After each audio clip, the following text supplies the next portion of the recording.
Good morning, everyone.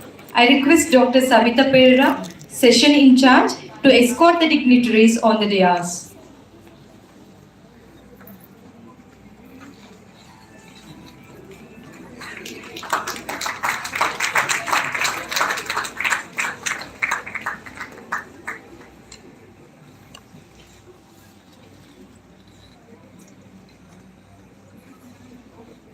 It is a glad welcome we bring to you this morning, filled with desires, hopes, and dreams we all share. I hereby welcome you to the first technical session turn around in the Indian economy post-COVID. I deem it a great honor and privilege to deliver the welcome speech to the gathering. I first and foremost welcome our today's resource person, CA PAVAN Sharma, co-founder BCL India.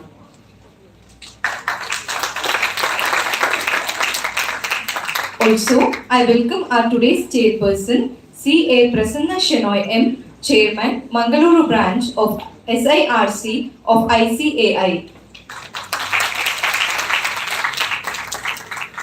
I welcome our session in charge, Dr. Savita Pereira.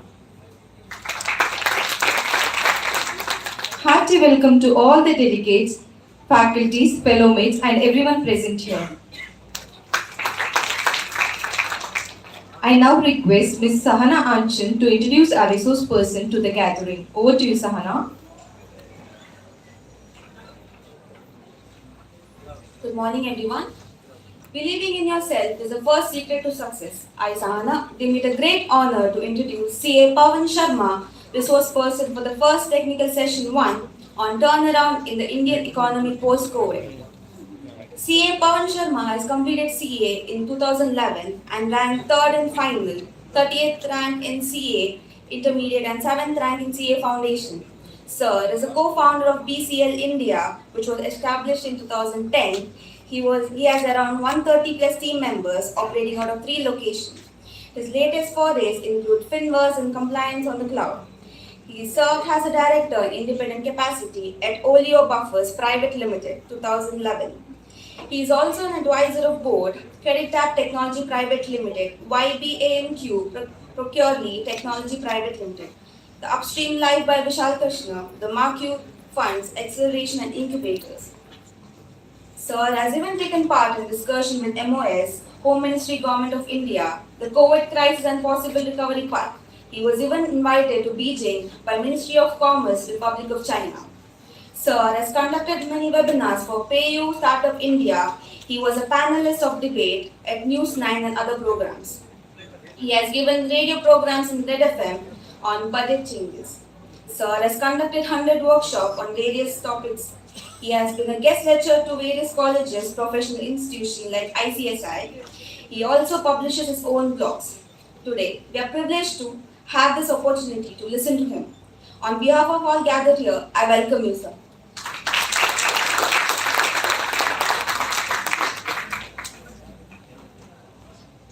Thank you, Ms. Sahana. I request Ms. Shipra to introduce our today's chairperson. Over to you, Shipra. Success doesn't come from what you do occasionally. It comes from what you do consistently.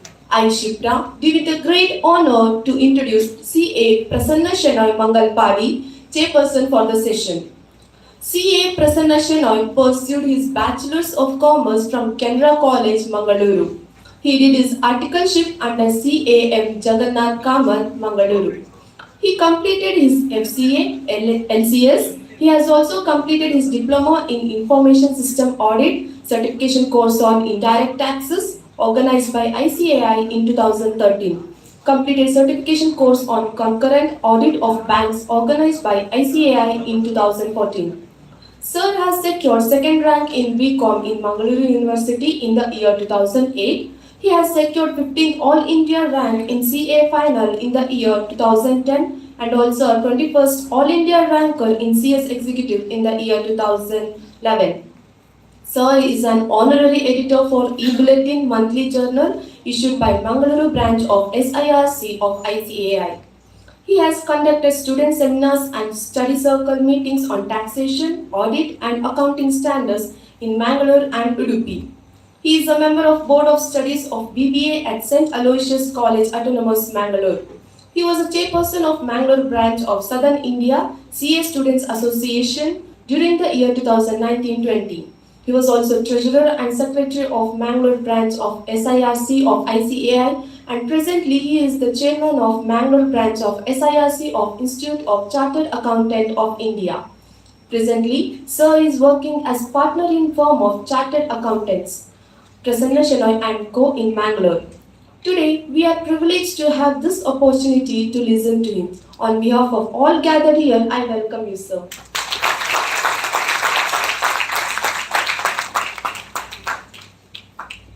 Thank you, Ms. Chipra. I now request chairperson to take over. Over to you, sir.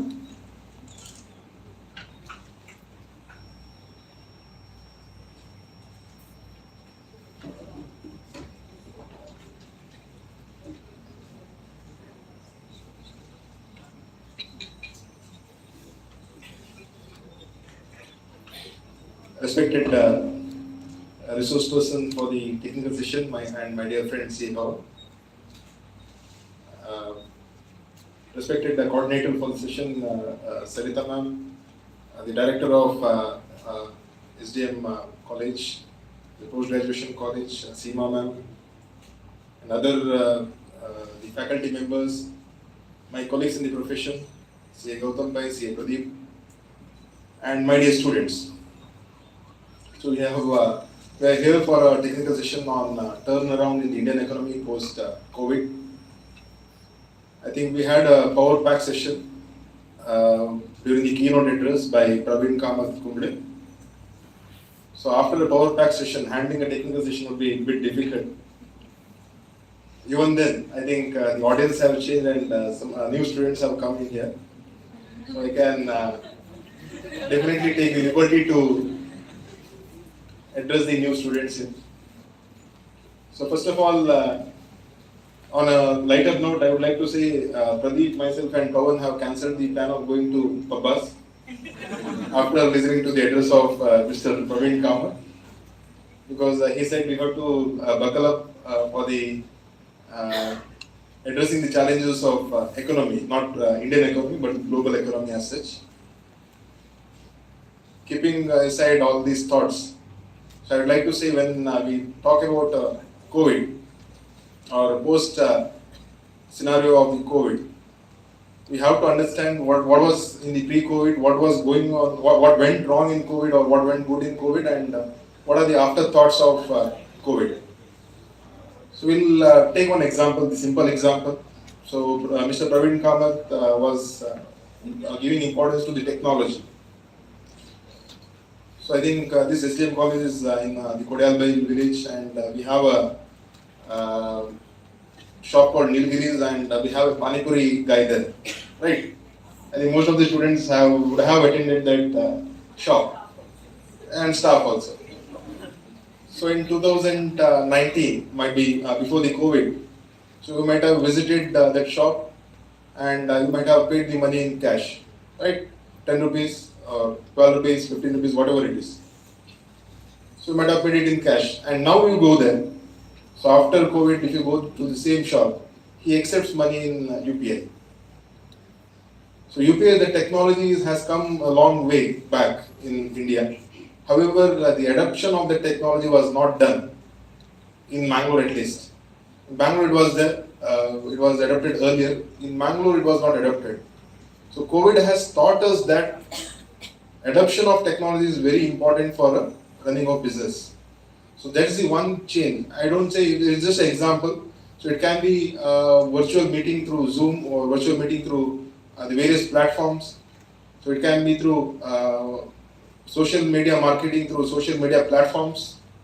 So it can be GPay, it can be UPI, it can be various bank transactions, or it can be the way we do the work. So we are professional chartered accountants here.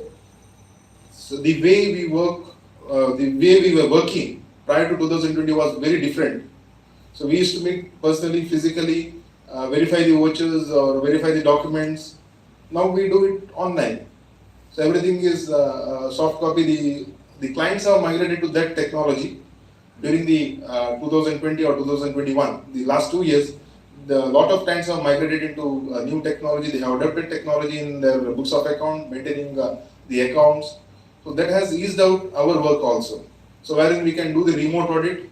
So I think most of the chartered accountants here would agree that we have done a remote audit for 2020 as well as 2021, the 2 years where when there was a lot of pandemic threats in India.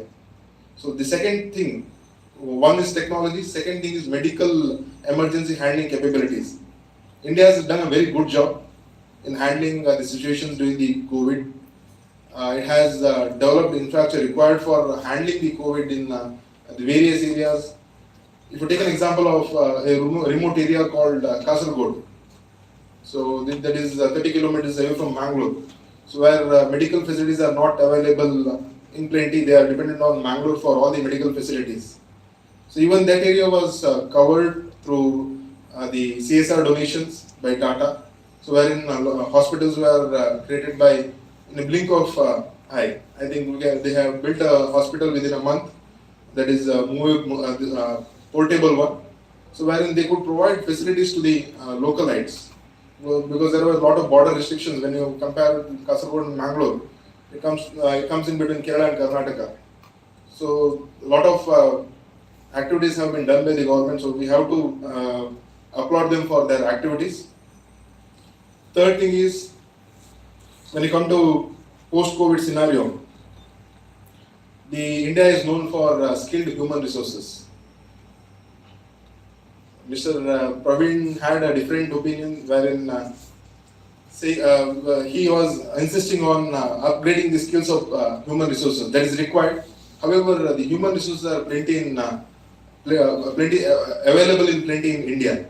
So we can use that human resources for exploring the opportunities. So recently, if you take an example of Russia war in Ukraine, so a lot of back-end officers were working in Ukraine. So we had technology clients who had a strength of 400 employees. After the Ukraine war, at present, they have the strength of 1,000. It's just a span of 2.5 months. Growing such a bigger, growing in such a bigger capacity is difficult for any company.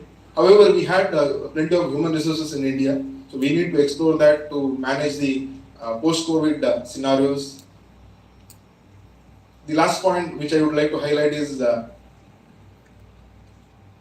economic loss of the country, wherein government of India is changing or creating new laws or new acts for regulating the businesses. For example, you can take an example of insolvency and bankruptcy code, changes in Companies Act, changes in Income Tax Act, changes in GST Act. So a lot of provisions of law are changing on a daily basis to keep up the pace with the business, so that business can be regulated properly and they can grow to a next level. So these laws will be helpful for the business houses as well as the government to grow faster. So with these brief thoughts on post-COVID scenario, I think we have a resource person for technical sessions, PAVAN from Bangalore, has come all the way from Bangalore on the invitation from your management, and he would be deliberating much detail on this topic. So I request Pawan to take over the session.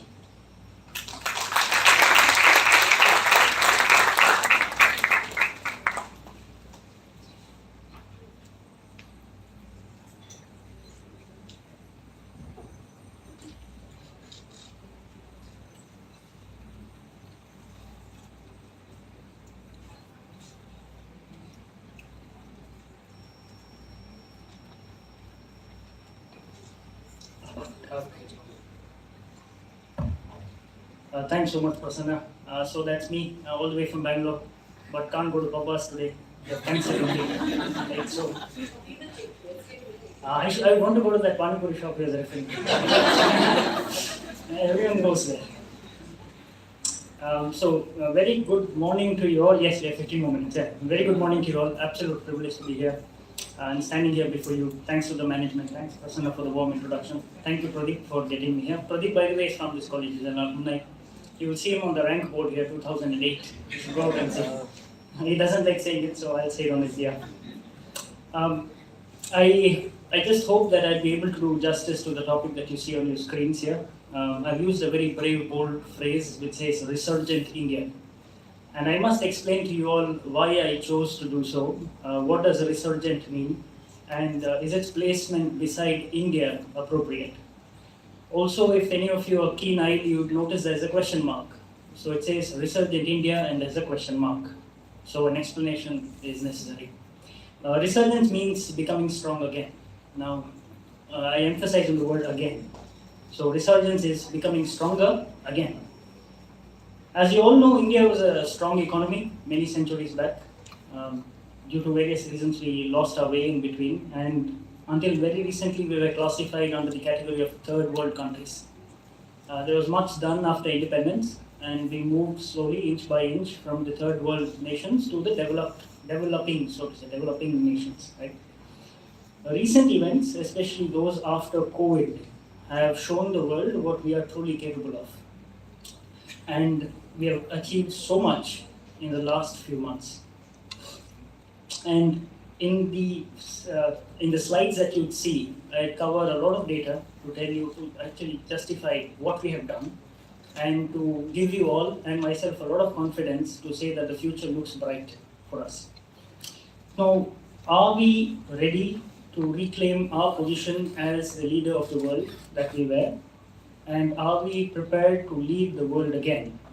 Now, I am not very sure about the answer myself, so I cannot say yes with certainty, but I can say yes with a lot of optimism. And therefore, I believe that that question mark is no longer necessary. Next slide, please. And so, it is not a question of whether India will be stronger again. India is becoming stronger by the day. I welcome you all to today's session, Resurgent India, a study of post-COVID turnaround in the Indian economy. I have a lot of data points to cover, so I'll be referring to my notes. I'm going to bore you to death with graphs, so bear with me. Some of you who like numbers will like the presentation. Those of you who don't, sleep, but make sure I don't see you. Next slide, please. Yeah. So, to understand the present, we need to look at the past, correct? That's the only way you can understand the present. And with an understanding of the present and the past, we can safely guess what the future would look like. And so I shall cover three timelines, similar to what Prasanna mentioned in his talk. I'll cover the past, the present, and the possible future. We shall look at the Indian economy from 2018 to 2020, Jan 2020 specifically, when the first cases of COVID were reported in India. The COVID period itself is split into three parts. The first wave up to Feb 2021. The second and the most painful one from March 21 to November 21. And the third, which is very steep, it also fell very quickly from December 21 to Feb 22. These are rough timelines. It's not based on any research paper or scientific study. We shall look at the present from March 2022 till the current period. And I'll focus on this period the most because it's the core of my talk today. The final session will be devoted to the possible future. And I've done my best to ensure that I present the facts to you as I've researched. Wherever data was available, I've presented them to you here. And I am fully aware that COVID was a terrible time for us all. People have been subject to tremendous amount of pain and misery. And I have done my best to be mindful of that struggle. And I have been very careful in my choice of words. So, and despite all these efforts, if I erroneously caused any agony to anybody in this room, please forgive me. Right? That's not the intention. Next slide, please. So, let's understand the economy in 2018 and 19. Our economy was not very strong then. Just before COVID, this is one of the reasons why COVID hit us very hard, unlike countries like Germany, which were able to bear that hit, and were also able to support other countries. Unemployment rates were very high in 2018. The National Statistical Office estimated that the rate was as high as 6.1% in 2018. And this was the highest in 40 years. There was a lot of controversy around the unemployment rate, if you remember, during that time. Passenger vehicles and two-wheeler sales are two metrics that you normally use to gauge the ability of people to invest. Will you have enough money to go and buy a two-wheeler? Will you have enough money to go and buy a car? So passenger two-wheeler sales are good indicators of how the economy is performing. Passenger vehicle sales were at a 5-year low. 2019 was the worst year as compared to 2018. From 2014, the slump that we saw, and 2019 was the worst after 5.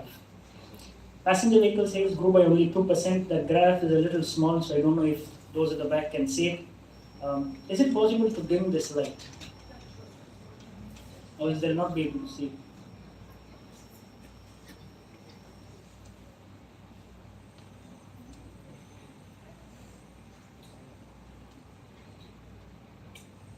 Thanks. So, two-wheeler sales were even worse than passenger vehicle. Sales grew at the slowest pace in 14 years. And foreign direct investment, are you familiar with the concept of foreign direct investment? It's when foreign companies put money into companies in it, so it's money coming into India. Right? Foreign direct investment had stagnated, and FDI in 2018 was lower than 2015. We are doing reasonably well as far as our GDP was concerned. The GDP growth rate in 2018 was almost 7%. 2019, unfortunately for us, was terrible. I think we grew at close to 4%. Despite the slow growth, we were still amongst the fastest in the world because China was growing slower than us. It was 6% and then it dropped. Price of crude oil is the raw material that we use for diesel and petrol. Price of crude oil was stable, so prices did not go up. And the USD INR rate was 70. What's the rate today? What's the USD INR rate today? It was 80 last night, right? So it's jumped by 10 rupees for every dollar. Now we entered 2020 with these conditions. Next slide, please. So you see those graphs there, FDI, GDP growth, and the USD INR rate. So not a very strong position to enter into COVID period, right? Next, please. Now, like most countries, our economy was devastated by COVID-19. Every single indicator dropped to a multi-year low. Our GDP, instead of growing, contracted. It fell to a negative 8%. So you see the red color number there, 7.7 in the last part, right? That's our GDP. For the first time since 1952, we were in negative territory. The economies of all the countries in the world grew at a negative rate except one country. Which country is that? Okay, Russia. What else? Which other country? Every country negative territory. One country positive. Which one? Korea. Okay. There are 180 countries, so you can choose a lot of options. Saudi Arabia. Saudi Arabia. Okay. Then it is China. Israel. China. The answer is China. China grew at 2%. That was the only major economy that was in positive territory. Every other major economy negative. Now, given that nobody in the world knew how to tackle COVID, all countries went into self-enforced lockdowns. Right? So we closed our doors. We said that we will not go out. Can you go to the next slide, please? So India announced its lockdown on 24th of March 2020. So what you would see on your left-hand side is the stock market performance. The yellow shaded regions are the two lockdowns, the first and second. You'd see the blue line is our Sensex, and the yellow line is something called India VIX. India VIX is a measure of the volatility in the stock market. Higher the India VIX, higher the volatility, lower India VIX, lower volatility. Now, you would see when the first lockdown was announced, the stock market had almost collapsed. It was almost 2015 levels, right? That is when the market collapsed, and then slowly they started to rise. VIX, on the other hand, you see that orange color line, see where it shot up to 65. That means there was so much volatility. People were basically speculating. Everybody wanted to sell. They wanted to just get out of the stock market. So that's the way stock markets performed in 2020. Next slide, please. Now, if everybody went into a self-enforced lockdown, we were all inside our house, what happens to air and rail passenger traffic? See those numbers. If you look at air traffic, that's the first one, it's near zero. First lockdown, orange, the purple color shaded, right? Because there's no air traffic. If you look at rail, there was some movement, but again, all-time low. And as vehicle movement shrunk, so did fuel consumption. So fuel consumption nearly half. So these are good indicators to just give you an idea of what happens to the economy when we all lock ourselves up. Air, rail, fuel consumption at all-time lows, right? And these industries contribute significantly to our economy, right? So the scenario improved slightly in 2021. You see that graph going up in 2021. That is when we are out of the first wave, going towards the second, goes up. Second wave strikes us, goes down again, right? Next slide, please. Now, amongst all this gloom and doom, there's one silver lining that emerged: the rapid growth of UPI transactions, which even your Panipuri fellow uses, right? So, with internet and mobile penetration year on year improving, right? Now, I think we are just looking at the numbers on the way here. 60-70% of Indians have access to mobile. A large percentage of them have access to internet, about 60%. So, imagine if this number touches closer to 90-95%, right? Everybody has access to internet. Now, as people familiarize themselves with mobiles and online payment, online shopping improved, payments improved, and given that movement was restricted, visits to ATMs nearly stopped. When was the last time you visited the ATM? Right? Think about it. It must have been many months ago, right? So you look at that graph there, first lockdown and second lockdown, you see that orange color line which surpasses the dotted blue line. The dotted blue line are ATM transactions. The orange line is UPI. So for the first time in history, UPI transactions surpassed ATM in April and May 2020. And now that number is astronomical. I think it's close to 2-3 times of ATM transactions today. Nobody goes to ATMs. You're happy transferring money, using your mobiles. Another silver lining was the migration of skilled resources to tier 2 and tier 3 cities. And by this, I don't undermine in any way the struggle of the unskilled labor, right? There was a lot of migration of unskilled labor, absolute misery. I just want to highlight the advantages that smaller cities, towns, even large cities like Mangalore have reaped by the migration of skilled labor. What happens when skilled labor comes back home? The demand for electricity goes up, internet connectivity goes up, organized workspaces are in demand, home delivery increases, right? So this created a virtuous cycle with solutions mushrooming across India, and every tier 2, tier 3 city had a home delivery app or a good startup to boast of, right? Every town of India had some startup to boast of. Now, as you might have experienced yourselves, home delivery is almost the norm now. You're happy delivering from home, right? And this has been possible because of easy access to mobile, internet, and online payments. They all have to work together. Now, another important area why migration of labor has had direct impact is property price. Every tier 2 and tier 3 city has reported a surge in property price, and this has had an impact on rentals. Now, as the economy recovers and we move steadily from here, and if the demand also exists, these property prices will keep increasing slowly. So, desperate times will lead to some amazing discoveries, some amazing inventions. COVID was one such painful period where some good things came out of this experience. Next slide, please. I would want to emphasize on 2 government incentives, or rather initiatives, so to say, right? When this was sometime during 2020, is when the government announced the Atmanirbhar package. 2 schemes, there are a lot of schemes. There are 2 schemes that I want to highlight. One is the Emergency Credit Line Guarantee Scheme, ECL. Second being the Production Linked Incentive, PLI. The first one's ECL. ECL scheme basically allowed businesses to get additional credit up to 20% of the loans that they had. Government said, even if you default, don't worry, I'll back you up. I'll guarantee those loans. The government initially started with a pool of 3 lakh crore rupees of a guarantee, but even up to I think November, December, the entire amount was not disbursed. About 2.8 lakh crore was disbursed. So there was still money, and the ECL in its latest version, the government has enhanced this limit from 3 lakh crore to 5 lakh crore. Next slide, please. About the PLI. Now, PLI, oh, can you go back? Sorry, one slide. So, as far as PLI is concerned, that's the production link incentive.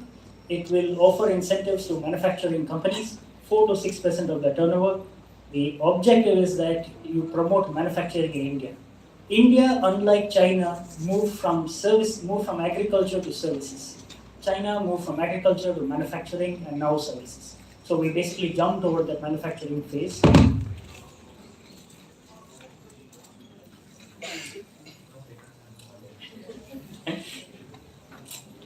Okay, so while I load that, so now India, like I was mentioning, it jumped the manufacturing phase, right? So hopefully, with the PLI scheme, we will see a lot more manufacturing activity.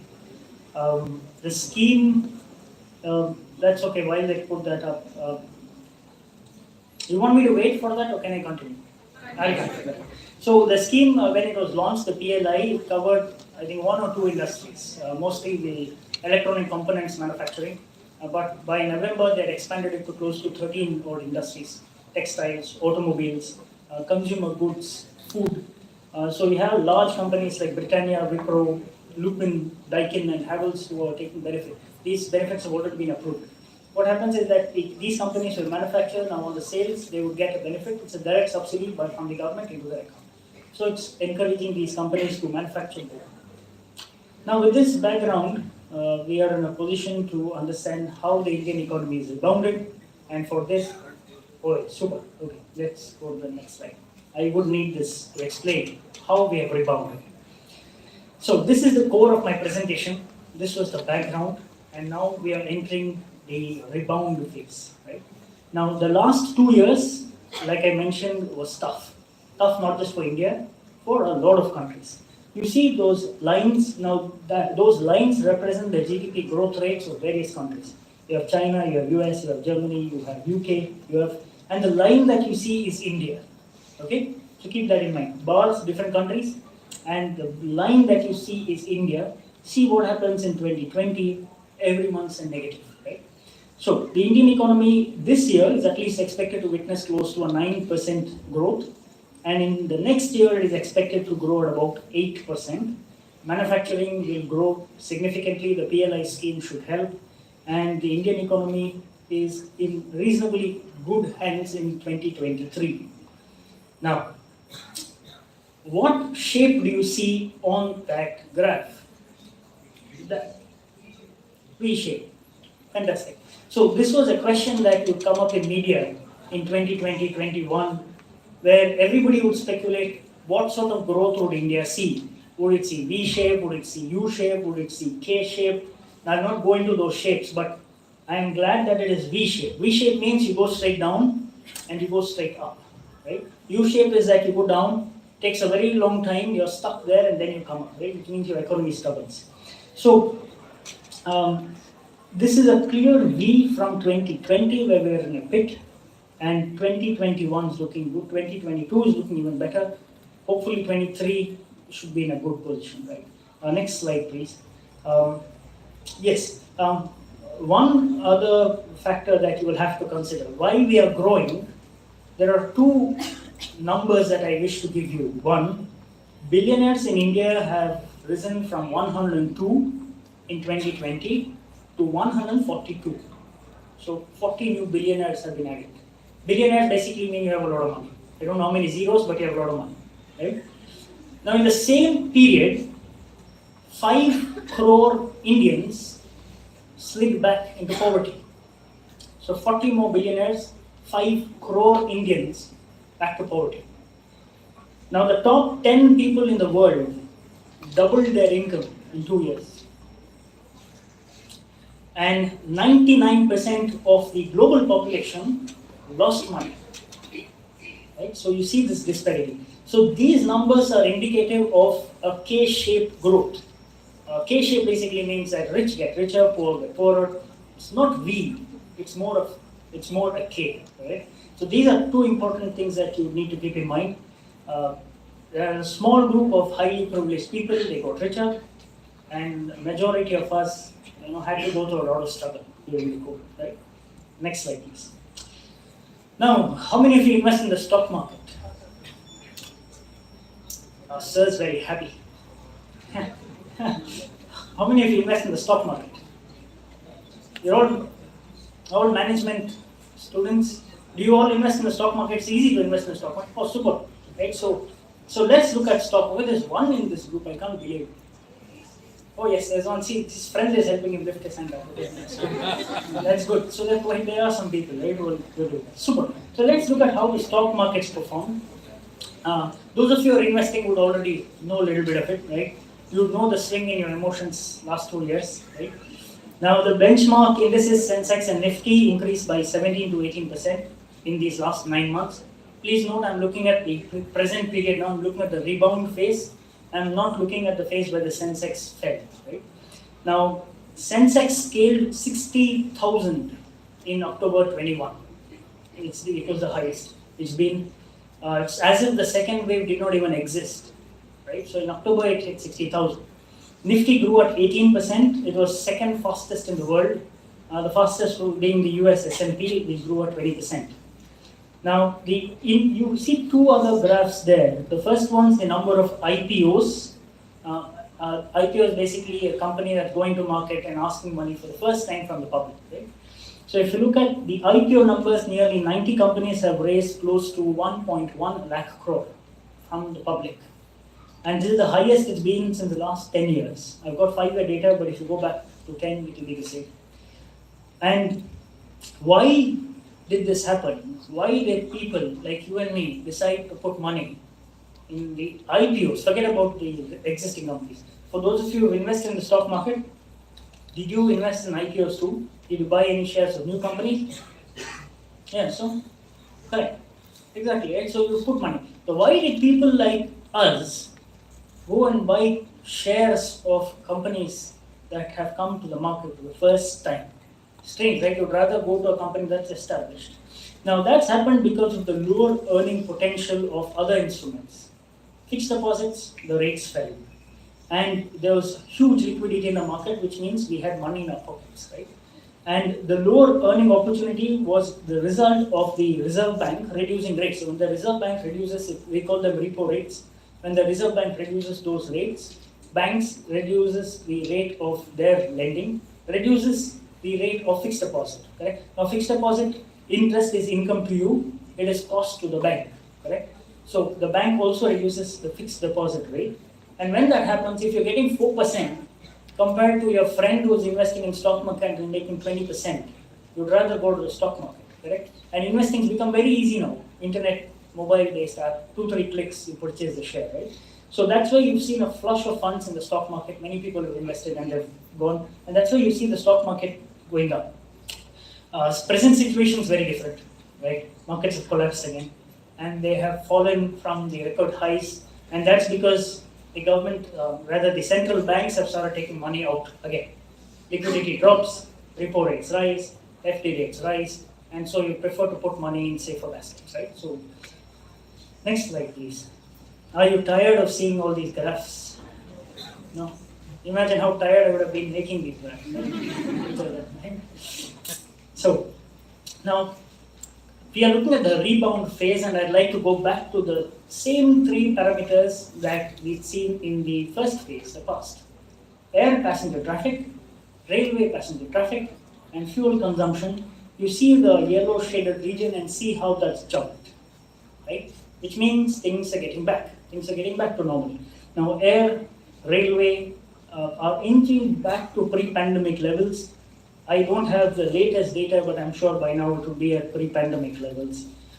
Fuel consumption is nearly gone back to normal. Fuel consumption also contributes significantly to the government in taxes. So the government has money. Next slide, please. Now, I don't know if you'll be able to see this graph, but just look at the one on your left. That's April 2020. The one on your right is November 2021. And these are graphs from a website called Our World in Data, and this represents mobility, meaning how many times are people going outside the house? Are they traveling? The red that you see, it's closer to 0. Blue means things are getting back to normal. See April 2020, look at the graph across the world, right? China as usual is gray, Russia is gray. You don't get any data from them. So you see India is red in April 2020. November 21 starts moving to the bluer section, right? Which means people are out again, right? It's a very interesting graph that I found, which I thought I'd share with you. Next slide, please. Okay, now, how did we get the confidence to step out of our house? Right? Now, one of the reasons could be vaccination, right? There are differing views about vaccination. Some people don't want to vaccinate themselves, some people want to. I've taken 3 doses myself. If they give me one now, I'll take it happily, right? Because I'm scared of COVID, right? But one of the reasons why people have been able to move out of their homes is vaccination. Now, India has been recognized globally for its efficient and penetrative vaccination system that's been in place for decades. Polio, one example, right? Now, the strength of these systems was further improved with technology. So now you've combined technology with an existing established infrastructure, and the combination is extremely potent. Now, when the liftoff was patchy, you remember the CoWIN app, tried to book vaccine, did not happen, did not happen. See, ma'am saying, yes, I tried so many times, did not happen, right? So it was patchy, it was painful.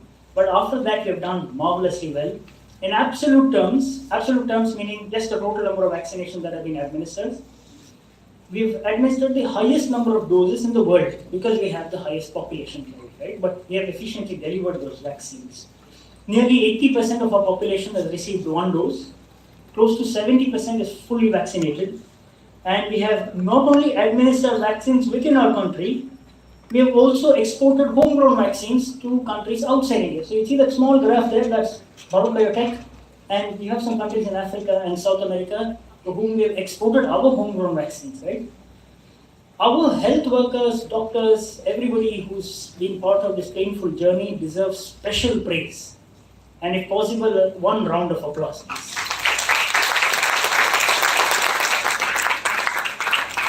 It's fabulous what they've achieved, right? To vaccinate a country as large as ours. Next slide, please. So let's look at the job market and how that's rebounded. Unemployment had risen to alarming levels in the pandemic era, right? Close to 25% of the population was unemployed. Now this rate is under control. Unemployment rate, I'm reminded Pradeep had mentioned that I should mention what unemployment rate is, right? Now you have the population of India, nearly 50% of the population is part of the labor workforce. We call them, so basically these are people who are actively searching for a job or have already found a job, right? So close to 50%.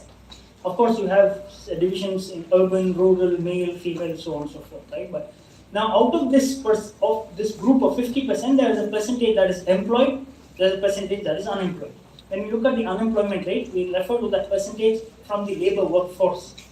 That's not got a job, meaning you're looking for a job, but you have not found a job. Now, though the unemployment rates are under control, unfortunately, the labor workforce participation has been falling, which means that people are happier, doing freelance work. They may want to work from home. They are not actively looking for a job.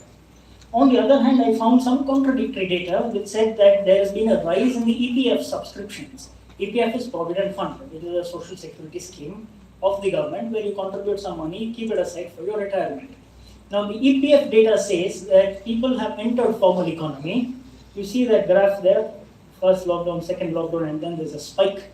So it's nearly 4x of what it used, 6 times of what it used to be 4 years back.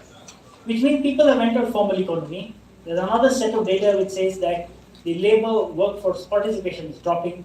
I did not know how to tie these two together. I was not able to make any sense out of these 2 data points, but I decided to just put them here so that you join me in my confusion. Right? Now, the pandemic has also increased the demand for Manrega jobs. Manrega is usually in the rural areas, right? Now, the demand in 2021 was slightly less than 2020, but is still much higher than 2019. 2022 should be closer to 2021. And despite this demand, it is a surprise that the government has decided to cut 25% in the Manrega budget. It's a sharp fall. Close to 25,000 crores has been diverted for other purposes. Next slide, please. How much time do I have? I'll try and finish off there.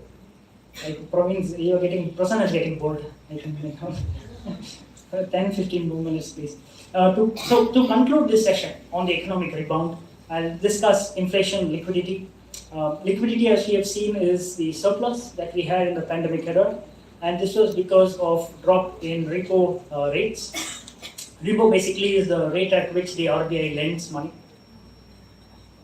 Yeah, sure.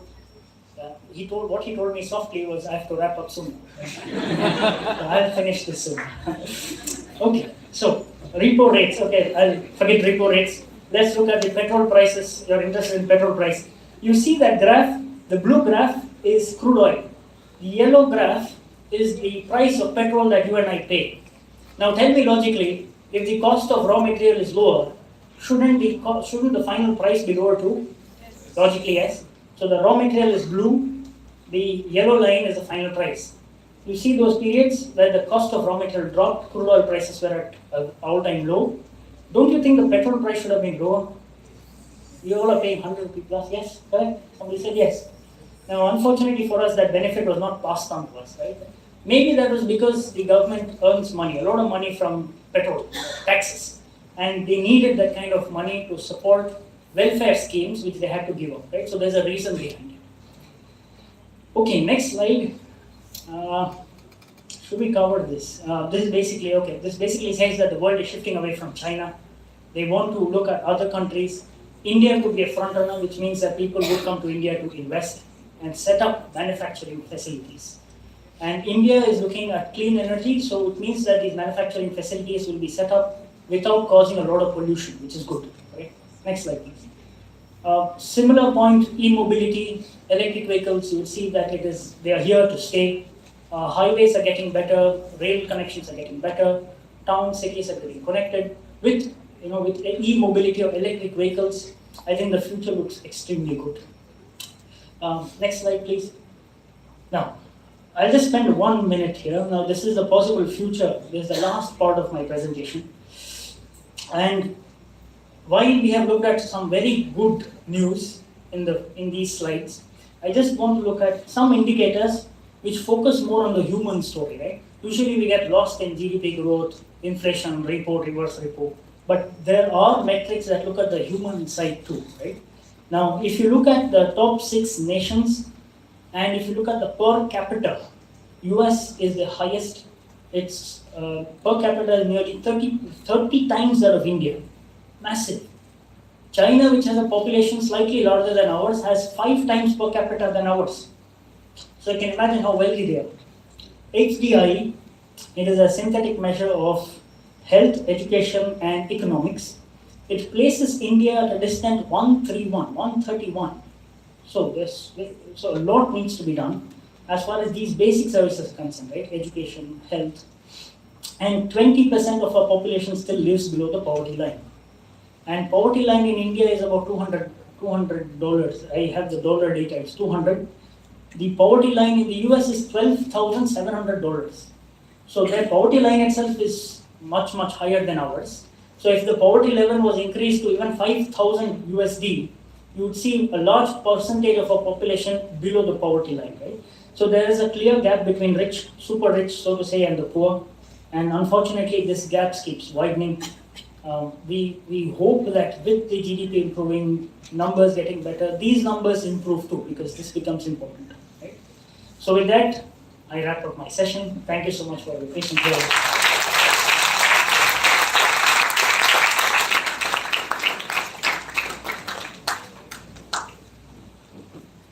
Thank you, sir, for an active session. I request Ms. Nisha B to deliver the oath of thanks.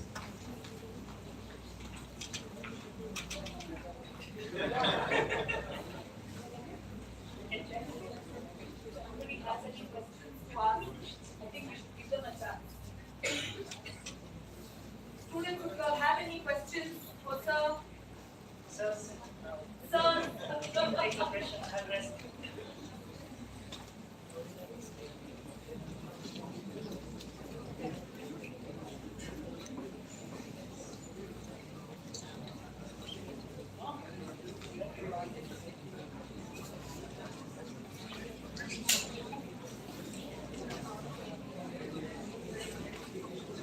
Showing gratitude is one of the simplest and most powerful things human can do for each other. Good afternoon, everyone. I deem it great honor and privilege to propose the vote of thanks on this occasion. First and foremost, I would like to thank our resource person, CA PAVAN Sharma, for inspiring with his words. Sir has beautifully spoke about researching India, also explained about how the economy was in the past, how it is in the present, and future of economy. Thank you, sir. I request Dr. Savita Pereira, session in charge, to hand over the citation to CA PAVAN Sharma as a token of love and gratitude.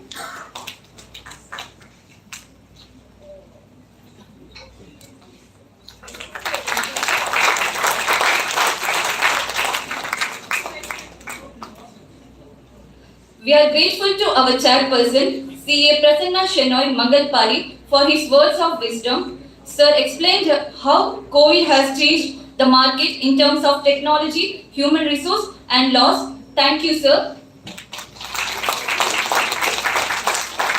I request Dr. Savita Pereira, session in charge, to hand over the citation to CA PRASANNA SHENOY as a token of love and gratitude. I owe a special gratitude to our director, Dr. Seema S. Shenoy, for her guidance and constant support. Thank you, ma'am. My heartfelt thanks to our session in charge, Dr. Savita Pereira. Thank you, ma'am. On this occasion, I would also like to thank all the teaching and non-teaching staff of SDM PG Center. Thank you. Finally, I would like to thank all the dignitaries and participants. Thank you, one and all. And I would also like to thank media and press for giving coverage. Thank you. Thank you, one and all.